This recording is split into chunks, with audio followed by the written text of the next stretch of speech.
मुन्ना, तू सब्जी लेने गया था या बिटिया के घर में आग लगाने? बुढ़ा हो गया है पर तेरी आग लगाने वाली हरकतें अभी तक बंद नहीं हुई।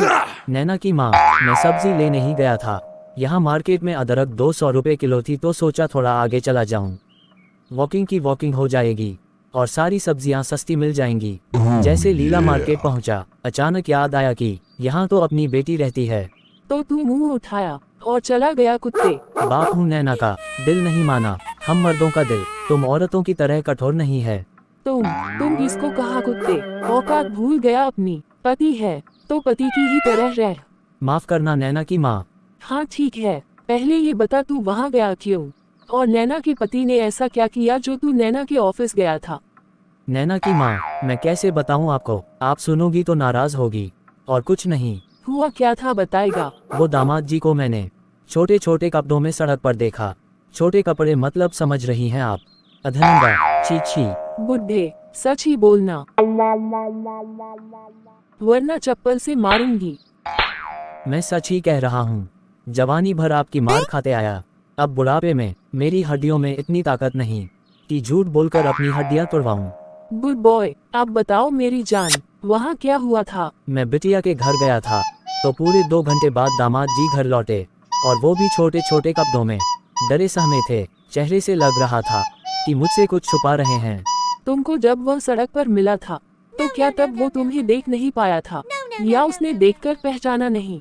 वो मुझे सड़क पर कब मिला? मैंने कहा था ना कि झूठ मत बोलना वरना पिटेगा। मैंने झूठ कब बोला? याद नहीं? चप्पल उठा कर ला, अभी याद दिलाती हूँ। वो दामाद जी को मैंने छोटे छोटे कपड़ों में सड़क पर देखा। छोटे कपड़े मतलब समझ रही हैं आप? अधनंगा, छी छी। कुछ याद आया तुझे? सॉरी, गलती हो गई। रोना बंद करो, मारूंगी नहीं। वो अचानक घर की जगह सड़क निकल गया था। बुढ़ा हो गया हूँ तो थोड़ा भूल जाता हूँ। तुम्हारी तो जवानी से ही आदत है पर पंच करने की और किसी भी बात को बड़ा चढ़ाकर बोलने की। एक बात तो है मुन्ना, तुम्हारी इन्हीं हरकतों से मैं तो तुम्हें मारते मारते थक गई। पर तुम मार खाने में ढीठ हो गए। अच्छा फिर क्या हुआ? कहाँ? जब तुम घर के अंदर गए तो दामाद जी 2 घंटे बाद आए। झूठ मत बोलना वरना चप्पल से पिटेगा। क्या हुआ? तूने कुछ और भी झूठ बोला है क्या? फिर क्या हुआ? कुछ नहीं, मैं वही ड्राइंग रूम में अकेले बहुत देर तक बैठा रहा। फिर वही लगभग 2 घंटे बाद नैना का पति नेकर और बनियान पहने अंदर आया।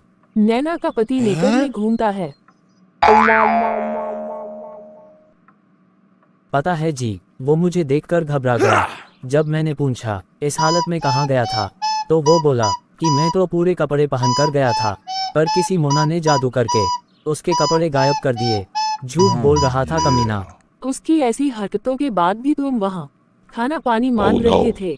नहीं जी, खाना कब मांगा मैंने? नैना तो फोन पर यही बता रही थी। वो उसको मैंने एक कहावत कही थी कि कोई मेहमान घर पे आता है तो उसे पहले कुछ खाने को पूछते हैं। पर नैना का पति, उसने तो पानी तक नहीं पूछा। ये भी गलत किया उसने। तुम ससुर थे, इज्जत से बिठाना था तुमको। पर उसकी क्या गलती? उसके बाप ने जो संस्कार दिए वही रंग दिखा रहा वो कनीना। एकदम सही कहा आपने। अब अपने बेटे को ही देख लो, उसकी ससुराल से कोई शिकायत नहीं आती है क्योंकि भाग्यवान ये मेरे तुम्हारे दिए संस्कार हैं। एक वो कमीना प्यारे शादी के बाद यहाँ रहना था तो नैना पे ऐसा जादू करके अलग किया कि एक ही शहर में रहकर अपनी इकलौती बेटी से महीनों मुलाकात नहीं हो पाती। वैसे मुन्ना, तुम्हारा कहना सही था कि नैना का पति आजादी से रहने के लिए अलग रह रहा है। अब देखो आजादी आधे कपड़े पहनकर मेरा और मेरी बेटी का नाम डुबो रहा है। इसीलिए बिटिया से मैंने कहा कि 2-4 डंडे लगाओ उस कमीने को, अपने साथ साथ बच्चों को भी बिगाड़ रहा है। वैसे आपने कुछ खाया कि नहीं? ज्यादा भूख थी नहीं तो वही जो तुम कड़ी चावल बनाकर रख गए थे वही खाया था। अभी क्या बना दूं? भूख तो है नहीं, एक काम करो, मटन रखा होगा वो बना लो और 10-12 रोटी सीख लो। और चावल तो आपका फेवरेट है, वो भी तो बनेगा। अब चावल बना ही रहे हो तो उसमें थोड़ा चिकन भी डाल देना, बिरयानी हो जाएगी। ये सही रहेगा। Oh yeah. मुन्ना एक काम करो, खाना बनने में टाइम लगेगा, तब तक तुम 4-5 अंडों की भुजिया बना लाओ। जी जरूर नैना की माँ। बहुत टाइम लगा दिया, सुधरेगा नहीं ये मुन्ना, लग गया होगा कहीं फोन पे। क्या हुआ मुन्ना, क्यों रो रहे हो? तुमसे तो अंडा बनाने को कहा था, कोई चोट वोट लग गई क्या?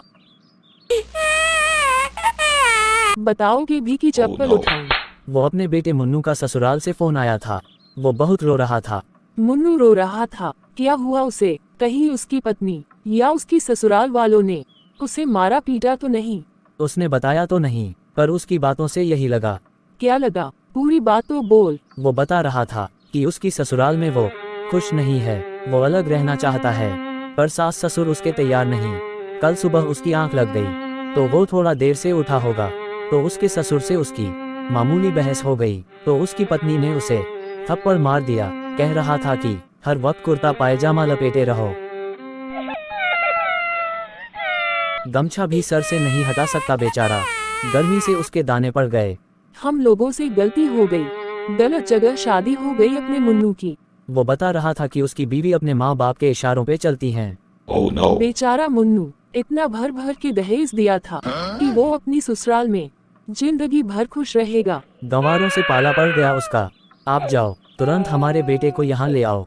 मुन्ना तुम रोवो मत, अपने मुन्नू को कुछ नहीं होने दूंगी मैं अभी नैना को लेकर जाती हूँ। मुन्नू की ससुराल वालों की हिम्मत कैसे हो गई उसे डांटने की, बाकी उसकी पत्नी ने उसे थप्पड़ मारा। छोड़ूंगी नहीं किसी को, पहले खुद पीटूंगी फिर सबको घरेलू हिंसा में जेल भिजवाऊंगी।